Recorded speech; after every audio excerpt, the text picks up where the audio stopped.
O caso da mansão de Clearwater, o mistério de Anne Marie Larkin. Em 2004, a cidade de Clearwater, na Flórida, conhecida por suas praias de areias brancas e águas cristalinas, tornou-se cenário de um dos assassinatos mais brutais já registrados nos Estados Unidos. Anne Marie Larkin, uma mulher de 42 anos, foi encontrada morta de forma terrivelmente violenta em sua mansão à beira-mar. O crime chocou a cidade não apenas pela brutalidade, mas pelos mistérios que cercavam a vida de Anne Marie. Empresária de sucesso no setor imobiliário, ela parecia ter tudo: riqueza, uma bela casa e uma família aparentemente feliz. Mas, como muitas vezes acontece, as aparências podem enganar. O assassinato de Anne Marie foi mais do que um simples ato de violência. Ele expôs segredos sombrios, traições e, talvez, algo ainda mais macabro. Acompanhe essa história aterrorizante e descubra os detalhes desse caso que ainda ecoa nas páginas policiais da Flórida. Antes de continuarmos, lembre-se de se inscrever no canal Crimes Diário no YouTube, onde exploramos os mistérios mais sombrios e reais. Curta, compartilhe e ative o sininho para não perder nenhum detalhe. Capítulo 1 – A Descoberta Horrenda. Na manhã de 15 de novembro de 2004, o jardineiro Eduardo Ramírez chegou pontualmente à mansão de Anne Marie Larkin, como fazia toda segunda-feira. A propriedade, situada em uma área nobre de Clearwater, era cercada por um vasto jardim bem cuidado, com uma vista deslumbrante para o mar. Mas naquela manhã, algo estava fora do lugar. Eduardo notou imediatamente que o portão dos fundos, que dava acesso ao jardim, estava entreaberto. Isso era incomum, pois Anne Marie era conhecida por ser extremamente cuidadosa com a segurança. Ele também percebeu marcas de pegadas na terra úmida perto do portão, algo que não estava ali na semana anterior. Conforme caminhava em direção à casa, o jardineiro viu algo ainda mais perturbador: manchas avermelhadas no piso de mármore do deck, que parecia ter sido arrastadas em direção à porta de vidro deslizante. A porta estava ligeiramente aberta, deixando escapar uma brisa fria que parecia carregar consigo um presságio sombrio. Eduardo chamou por Anne Marie algumas vezes, mas não obteve resposta. Um silêncio opressor pairava sobre a propriedade, interrompido apenas pelo som das ondas quebrando ao longe. Nervoso, ele decidiu entrar na casa para verificar. Ao abrir completamente a porta de vidro, foi tomado por um cheiro acre e metálico, um odor que ele não reconheceu de imediato, mas que logo entenderia ser sangue. A cena que se revelou diante dele seria algo que ele jamais esqueceria. Anne Marie estava sentada em uma cadeira de madeira no centro da sala de estar, amarrada com cordas grossas que cortavam sua pele.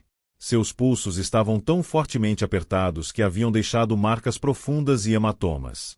Seu rosto, ou o que restava dele, era quase irreconhecível. Golpes violentos haviam desfigurado suas feições. Os olhos da vítima estavam abertos, mas vidrados, como se testemunhassem algo terrível mesmo após a morte. Seus cabelos loiros, agora empapados de sangue, pendiam desordenadamente sobre os ombros. Havia cortes profundos em seus braços e pernas, feitos com precisão quase cirúrgica, sugerindo que o assassino sabia exatamente o que estava fazendo. As paredes ao redor estavam manchadas com frases escritas em sangue. Algumas eram curtas, como ela sabia demais, outras eram mais enigmáticas, como a escuridão sempre vence. No chão, próximo aos pés da vítima, havia um objeto estranho, um pequeno medalhão em forma de caveira, que parecia ter sido colocado ali de propósito, como uma assinatura macabra. A cena estava repleta de detalhes perturbadores. Um jarro de vidro, parcialmente cheio de um líquido vermelho, repousava sobre a mesa lateral, sugerindo que o assassino talvez tivesse coletado o sangue da vítima. Uma faca de lâmina longa, também ensanguentada, foi encontrada a poucos metros do corpo, cuidadosamente colocada em cima de uma toalha branca dobrada, como se tivesse sido parte de um ritual. Eduardo ficou paralisado por um momento, incapaz de processar o horror diante de seus olhos. Seu corpo começou a tremer incontrolavelmente, e ele saiu correndo da casa, gritando por ajuda. Os primeiros policiais a chegarem ao local descreveram a cena como digna de um filme de terror. Detetives mais experientes, como a detetive-chefe Lisa Montgomery, afirmaram nunca ter visto tamanha brutalidade em anos de carreira. Enquanto analisavam o ambiente, os peritos notaram detalhes ainda mais sinistros. Não havia sinais de arrombamento, o que indicava que o assassino provavelmente foi convidado a entrar ou tinha uma chave da casa. Isso levantou imediatamente suspeitas de que Anne-Marie conhecia seu algoz. As análises iniciais também mostraram que Anne-Marie havia lutado pela vida. Fragmentos de unhas quebradas e arranhões nas cordas sugeriam que ela tentou se libertar desesperadamente antes de sucumbir.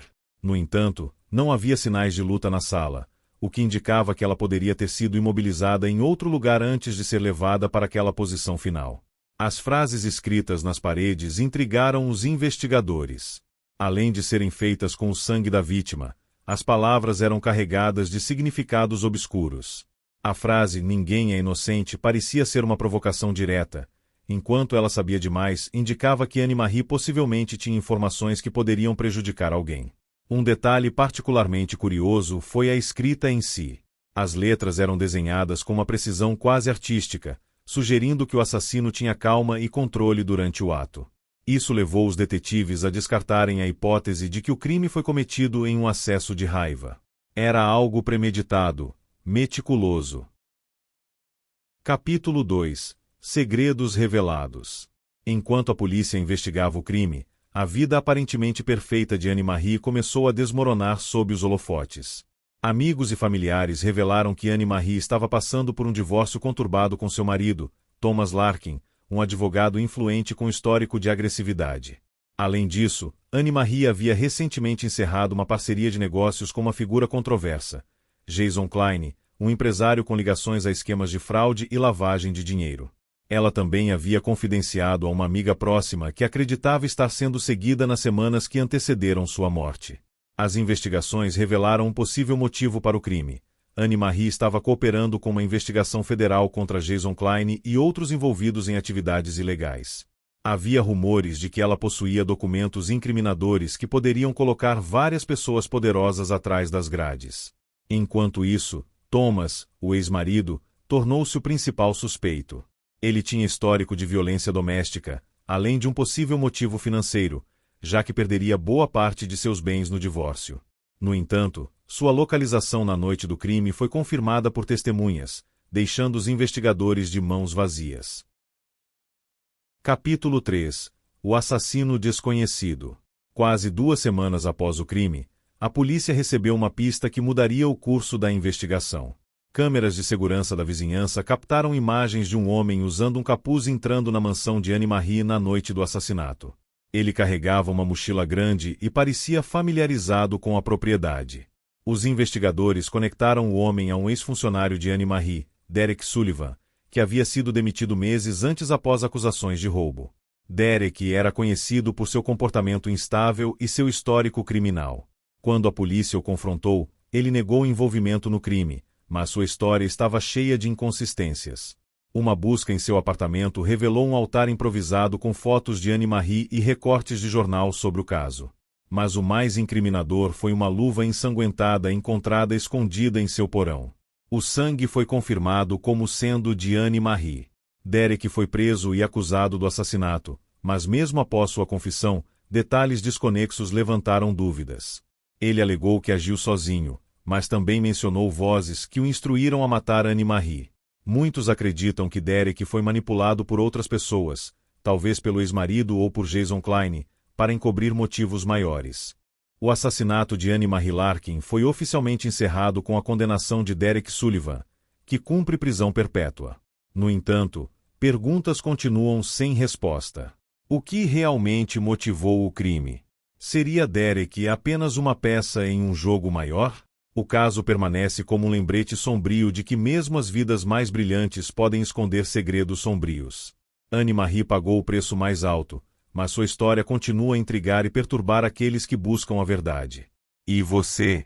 Acredita que Derek agiu sozinho ou que outros estão envolvidos? Não se esqueça de acompanhar mais histórias perturbadoras no Crimes Diário, seu canal no YouTube dedicado a explorar os mistérios mais sombrios e reais. Curta, compartilhe, inscreva-se e ative o sininho para não perder nenhum detalhe. Sua participação ajuda a manter essas histórias vivas.